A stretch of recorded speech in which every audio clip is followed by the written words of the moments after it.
Hi everyone, welcome to the last part of chapter 14. This is part 5. Today we are going to continue talking about reaction mechanisms and we're going to look at the rate determining step. And then we are going to wrap up the chapter by talking about catalysts. So, the rate determining step. Last time we were talking about reaction mechanisms and the fact that reactions don't typically happen in just one step. It's not A plus B makes C. Oftentimes it's A plus B makes C, and then C reacts with D to make E, and then E maybe reacts with another molecule of A to make F, right? And so there's all these different steps that happen in a reaction.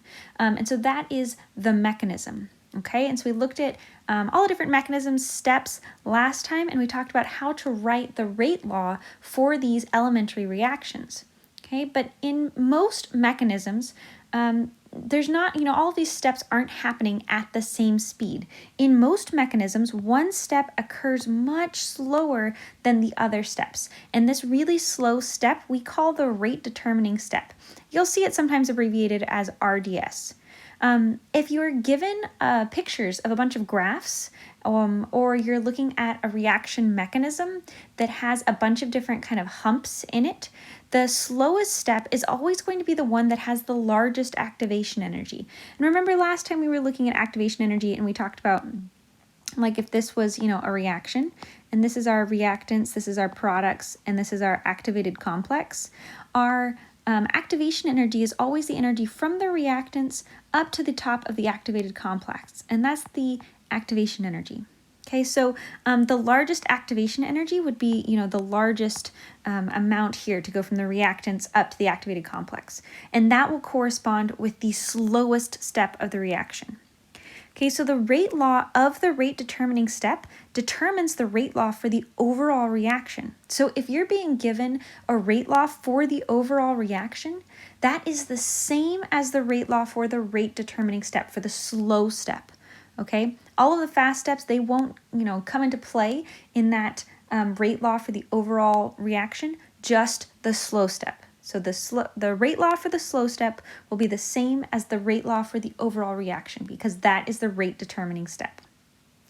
Okay, so let's look at this. This is for a two-step mechanism, and the way that we know that this is a two-step mechanism is there are two activated complexes, right? There are two transition states. Okay, so that tells us that there are two two steps in our mechanism. If we look at the activation energy for each one, right? So for this first one, we have a very large activation energy. We're going from the reactants up to the transition state. And then the next one, we go from the reactants up to the transition state. So our second step of our reaction has a much smaller activation energy than the first step of our reaction. So since the first step has the highest activation energy, that means that our first step is going to be our slow step. It has a very small rate constant. It's going to have a low rate. And so our step 1 is our rate determining step because it is the slow step. Okay, let's look again. Here's another example. So we have this is our overall reaction here. Okay, and this is the rate law that is observed. Remember, I told you that the mechanism for the reaction must agree with our observed rate law. Okay, so this is our observed rate law, K equals NO2 squared. Okay, so if you'll recall from last time, right, I told you that we can write the rate law for these elementary reactions from the reactants of the reaction. Okay, so this is telling us that in our rate determining step, right, in our slow step, this is going to be, right, this was our coefficient here, so that's going to go out in front. It's going to be 2 NO2. Those are going to be the reactants for our rate determining step. And so if we look, right, this one, they're written separately, but there's our 2 NO2. And as you can see, this is the slow step, right? This slow step has determined our rate law for the overall reaction. Okay, and then, the rate of the second one, right, we still have both of our reactants are showing up in our rate law for the second one, but it doesn't matter because it's so fast. It has nothing to do with the rate of the overall reaction because it will be determined by this first one. Okay, so the first step is slower than the second step because it has a larger activation energy. This typically means the reaction goes slower. So the first step in the mechanism is the rate determining step because it's slower. And like I said, the rate law of the first step is the same as the rate law for the overall reaction. Okay, sometimes, right, so that's all well and good. If we have, this mechanism where the first step is the slow step, then we're just going to use, the reactants as in our rate law. But when our mechanism contains a fast initial step, sometimes our rate determining step may contain intermediates. Okay, so let's look at that. So if we look at this reaction that we had before, right, let's try and identify the intermediate. Remember, an intermediate is something that's being produced in one step and then used up in a later step, and it doesn't show up in the overall reaction. So in this case, right, something that is produced in the first step and then used up in the second step is going to be this guy, right? That's our intermediate. Okay, so if we had, say these were reversed, and say our first step was really fast and our second step was slow, well then this would be our rate law, right? But we can't have intermediates in our rate law. You have to substitute in with, some of the other reactants. So we're going to look at how to do that, okay? So when the previous step is rapid, so when the first step is really fast, it will reach equilibrium, okay? Which means that we're going to use double-headed arrows for this first step because it's fast. The forward and the reverse reaction rates end up being equal because it's in equilibrium. So it's making products at the same rate that it's using them up and making more reactants. The concentrations of the reactants and the products of that step are related. And remember, the product is going to be an intermediate, so that's what's causing this problem that we need to fix.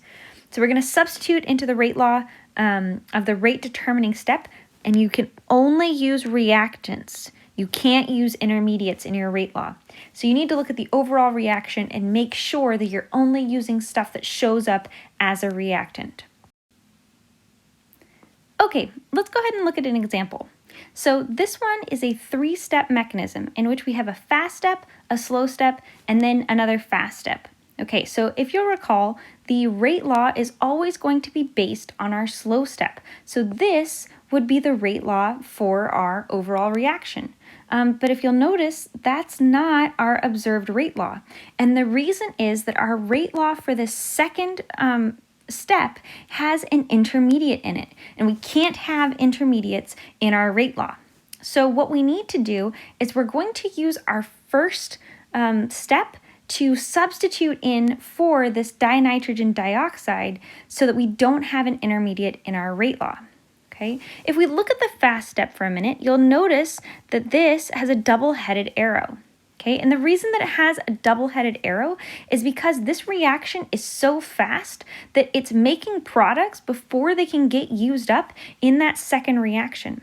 So it's continually making dinitrogen dioxide, but it makes so much of it, right, that there's like an excess, and that dinitrogen dioxide can then decompose and re-react, right, and fall apart and make, nitrogen monoxide. Okay, so it's going backwards and forwards. That's a very fast step, so it's in equilibrium.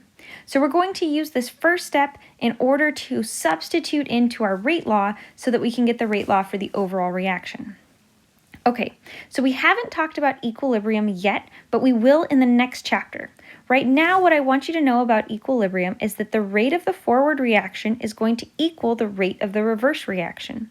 This doesn't mean that nothing's happening. It's just that our, nitrogen monoxide is reacting and making dinitrogen dioxide just as fast as that dinitrogen dioxide is falling apart and making more nitrogen monoxide. Okay, so essentially our concentrations of each end up staying equal because the rate of the forward reaction is equal to the rate of the reverse reaction.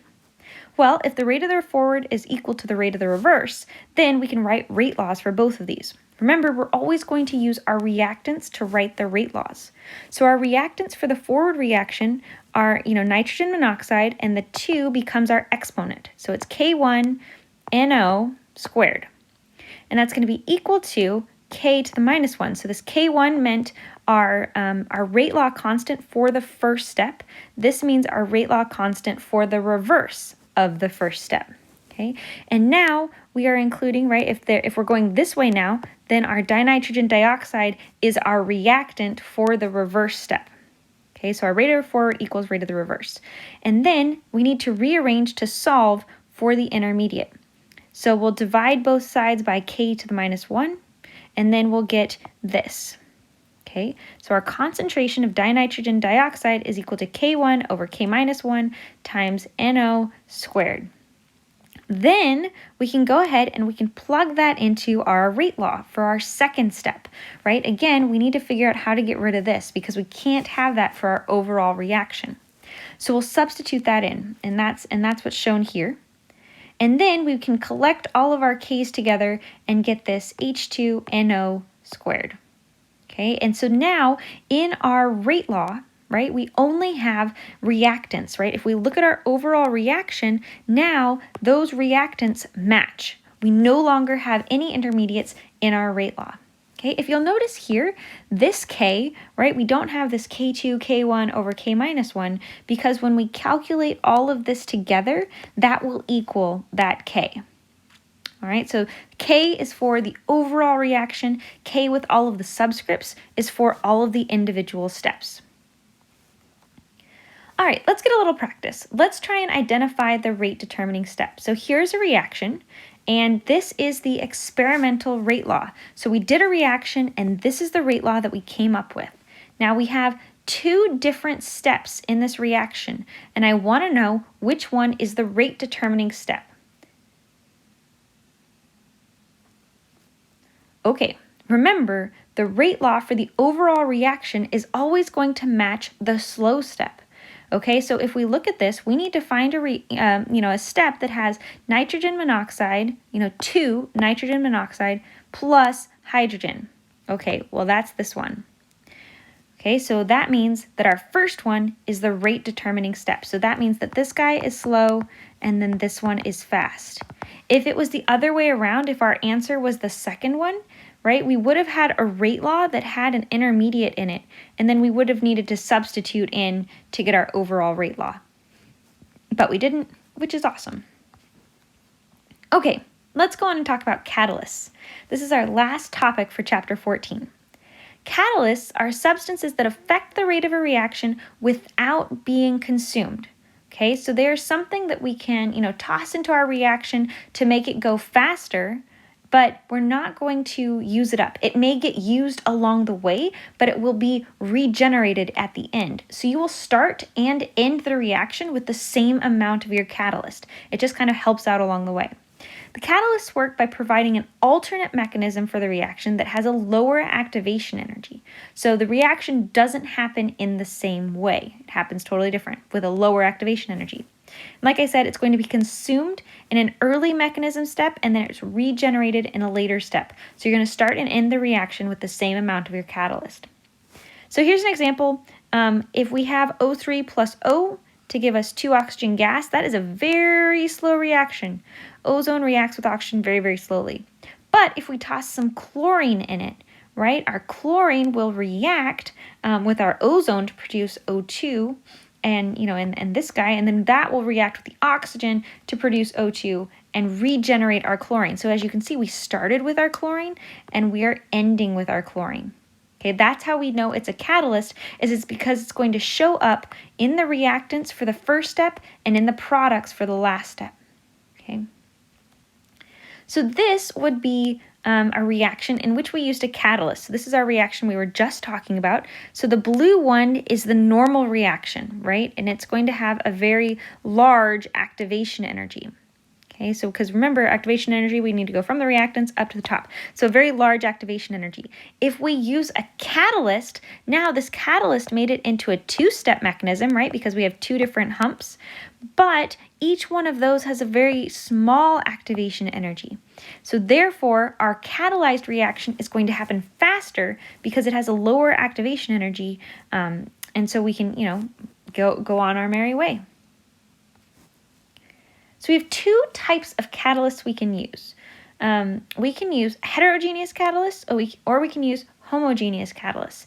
But either way, they are going to give the reactant molecules a different path. It's going to happen a different way with a lower activation energy. So if we have a heterogeneous catalyst, that means it's in a different phase than the reactant particles. Usually a heterogeneous catalyst is going to be a solid. Not always, but like a lot of times. And typically, if we're using that solid, a lot of times we will be doing this in an aqueous solution, right? So we have some kind of liquid that our reaction is in, and we toss some solid in to make it go faster. You can also do this in a gas phase reaction, just a lot of chemistry we don't do as gas phase reactions. And the way that heterogeneous catalysts work is they essentially hold one of your reactant molecules in place, right? And they hold it in the right orientation for the reaction to occur. Remember we talked about that last time when we talked about collision theory, that the reactants needed to have enough energy to make the reaction happen, but they also needed to be facing the right way. They needed to be oriented correctly. So the heterogeneous catalyst works by holding that reactant molecule in the right way so that the reaction will happen more frequently. And so sometimes when it's holding it right like that, it will help to break. Remember we said that one of those bonds needed to start to break and so it could start to form another bond in that transition state. So that is the purpose of this. Sometimes it will help to start breaking that bond, holding it in place so that the new one can form. Homogeneous catalysts are in the same phase as the reactant particles. So if you were doing a reaction in an aqueous solution, right, you had dissolved your solute in some water, that would mean that you are typically adding, maybe another aqueous solution to your reaction. Okay, they're in the same phase. And the way that they work, right, they don't do this whole holding in place thing. They will typically react with one of the reactants to make a more stable activated complex, and then that thing will go and react with something else to form your products.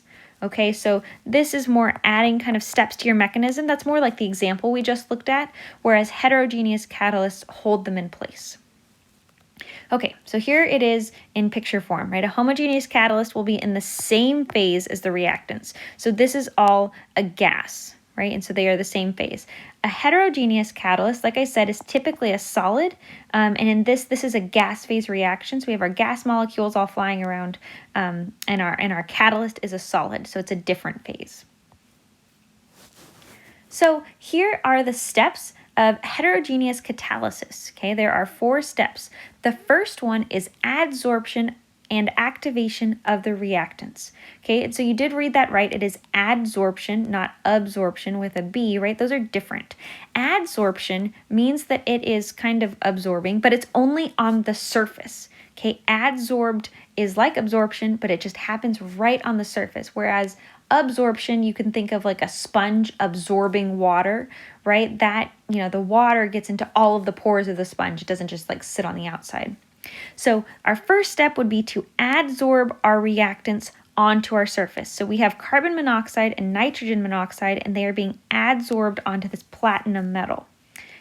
Okay, our next step is that they are going to migrate. So here's what it looks like, right? They adsorbed, right? Carbon monoxide and nitrogen monoxide adsorbed onto the platinum, and now they can kind of move around. And they're going to move around so that they orient themselves in a way that the reaction will happen. Remember, a lot of times we're using a heterogeneous catalyst so that it can hold our reactants in place and allow the reaction to occur. So they've lined up in a very specific way. So when we have carbon monoxide and nitrogen monoxide, we're going to end up with carbon dioxide gas and nitrogen gas. So if you look, they've rearranged themselves to allow for that, right? This is going to be carbon dioxide, this will be nitrogen gas, and then this will be carbon dioxide.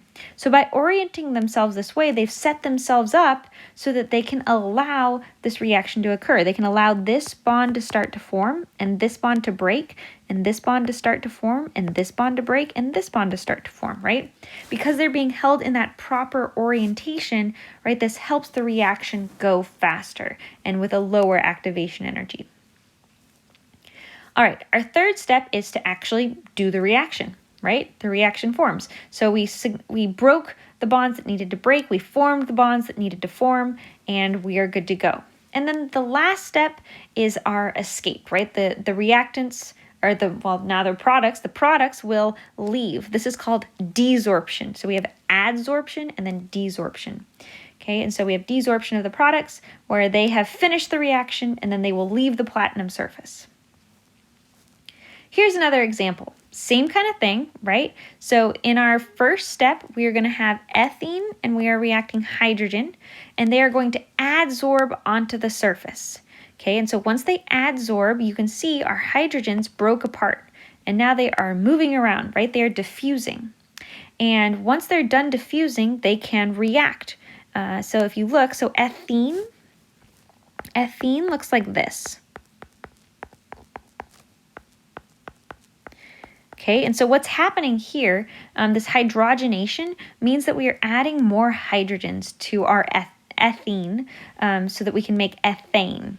Okay, and so ethane looks like this. So if you remember all of this from your intro to organic in Chem 1, right? A and E means all single bonds, E and E means there's a double bond. So we're going to add on some hydrogens so that we have now ethane. And then once they are done reacting, they can desorb and go on their merry way. All right, here's our real world example. So enzymes, I'm sure you've heard about enzymes, right? These are biological catalysts. The reason that we need these is that many biological molecules are really large, super complex, and a lot of our biological reactions, we need a catalyst for them to go at a reasonable rate. Otherwise, they would be really, really, really slow. Okay, so we have all of these enzymes, right? These are protein molecules that are catalyzing biological reactions. And these enzymes, the way they work is they adsorb the substrate reactant onto an active site. And then they move it around so that it's in the right way for the reaction to occur. Okay, so enzymes make biological reactions go faster. They are catalysts in your body. And the way that this works is that our enzyme will grab our substrate. Okay, so our enzyme grabs our substrate, they create some kind of bond, and that's a really fast reaction. The one that's slow, right, is our enzyme and our substrate will kind of break apart in a certain way that makes our enzyme and our product. Okay, because while the substrate was hanging out in our enzyme, this got turned into our product. So this is a slow reaction, but it would be even slower if we didn't have this enzyme in the first place. So here's what it looks like in images, right? We have our active site, right? This is our enzyme, and it's got this little active site, and it's got the perfect shape so it bonds to the substrate. The substrate goes onto the active site, and then this is our enzyme substrate complex. That's what we call them when they're bonded together. And eventually some, magic reactions will happen, and they will break into their products. Okay. Otherwise, we would need to break this at some point anyways. It would break, but it would break at a really, really slow pace. And so this enzyme allows this reaction to happen more quickly. This is typically, I know this isn't the most detailed image, but this is a lot of times how we show these biological molecules because they are so complex. It would be kind of silly to go through and draw out all of the individual atoms. So we more show them as general shapes rather than individual, atoms and molecules and things like that. Okay, here is an example of our enzymatic hydrolysis of sucrose. So again, we have our enzyme and our substrate that's forming this enzyme substrate complex. That's going to be very fast. And then eventually our enzyme substrate complex will break into our enzyme again and our protein. If you'll notice, I didn't point this out before, our enzyme, right, is going to be regenerated. We start with our enzyme and we end with our enzyme. And this is because it's a catalyst, right? It's not getting used up in our reaction. So we needed to start and end our reaction with our enzyme. And again, this is going to be our slow step. This would always be slow. It just happens a little faster with this enzyme. So here's our sucrose. Okay, this is our sucrose here, and it's got two different pieces. It's got glucose and it's got fructose. Those are what make up the sucrose. And so we need this bond to break between them. And what happens is when the sucrose goes into the active site here, the enzyme holds it in such a way that this bond is being strained and it's being weakened. And it eventually becomes so strained and so weakened that it can break apart. But this sucrase enzyme is what happens, or what allows this reaction to happen more quickly than it would otherwise. And that's the end of chapter 14. You have made it through your first chapter of Chem 2. Congratulations. Now you need to go through and make sure that you are doing all of those problems in that chapter 14 lecture worksheet. Get lots of practice on those. There are also more problems on the chapter 14 study guide. I have problems that I've recommended for you to complete out of your textbook. Obviously, those are optional, just like the chapter 14 lecture worksheets are, but the more problems that you can do, the better off you're going to be. I always recommend keep doing problems until you can never, ever do one wrong, right? Don't just keep doing problems until you're like, oh yeah, I've got this, right? Do it until you could do it in your sleep, or any problem anyone could throw at you, they could never trip you up. That's what you want. Anyways, keep working hard. You have an exam coming up, so make sure if you have any questions, please send them my way.